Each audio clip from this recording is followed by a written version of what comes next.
श्री मिलिंद केशव नार्वेकर.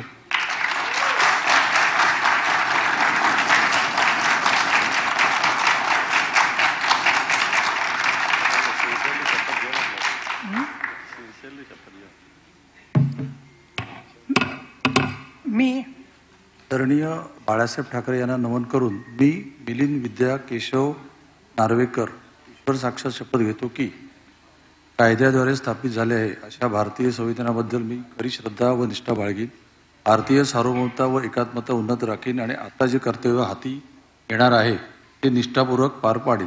श्री उद्धवजी ठाकरे आणि कुटुंबीय यांचे आभार. जय हिंद, जय महाराष्ट्र.